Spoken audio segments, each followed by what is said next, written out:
E-trikes were banned on identified major thoroughfares of Metro Manila beginning April 15. But many don't expect that debates and discussions over the whys, wherefores, and whether this is the right thing to do will end. Motor Forum discusses many of these festering issues. Metro Manila has been recorded as having the slowest average motor vehicle travel time among major urban centers in the world. According to a study conducted by TomTom, a Dutch navigation and digital mapping group, it takes an average of 25 minutes and 30 seconds to drive a vehicle 10 kilometers in the metro area around Manila. That's the average, but almost daily, social media posts of motorists complaining of taking more than an hour to go even just 2 kilometers. And more often than not, comments reacting to the posts rue the fact that there are just too many vehicles on metro streets.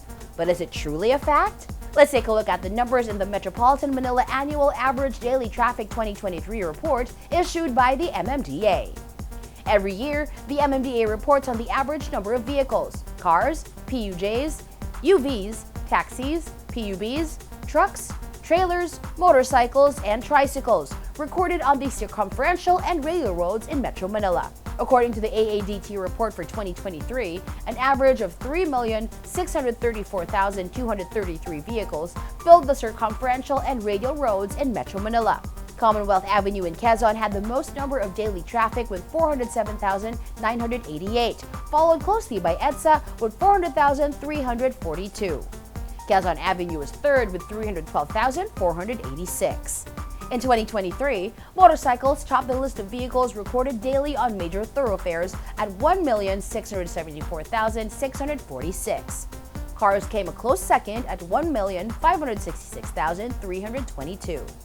It is interesting to note that on average, only 95,659 PUVs are daily on circumferential and radial roads, 106,233 taxis, 21,107 PUBs, 28,345 and 33,397 tricycles, or a total of 284,741 of what can be considered public transport vehicles. This can buttress the argument of transport groups that the main culprits of traffic congestion in Metro Manila are private cars.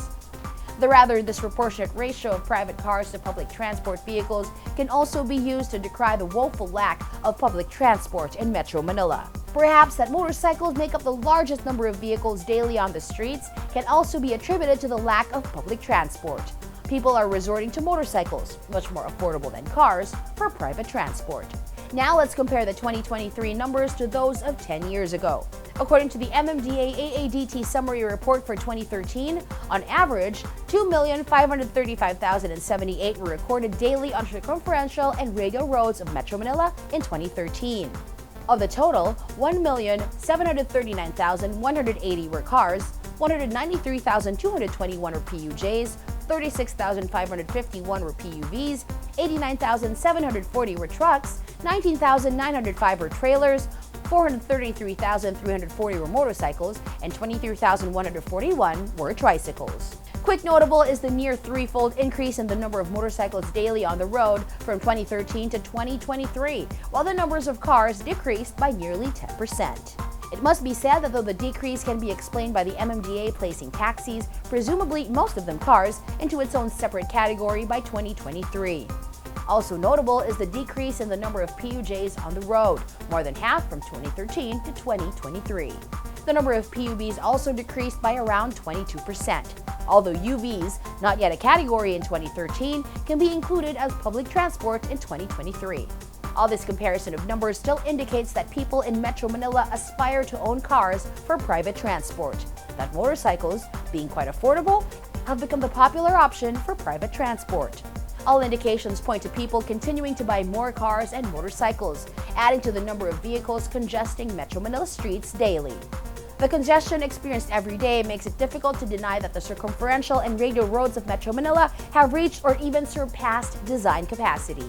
Even the many elevated tollways built to make it faster to travel within the metro are also experiencing congestion. In just a decade, more than 1 million vehicles have been added to the average number of vehicles crowding the main thoroughfares of Metro Manila, and it's just too many. Perhaps advocates for sustainable and inclusive mobility such as Move as One Coalition and Outmobility PH can also address the main issues brought by the ban for major thoroughfares is the ill discipline of those who use them, or their ignorance or just refusal to obey basic road traffic regulations. That's our Motoring Forum this week, courtesy of Suzuki Philippines.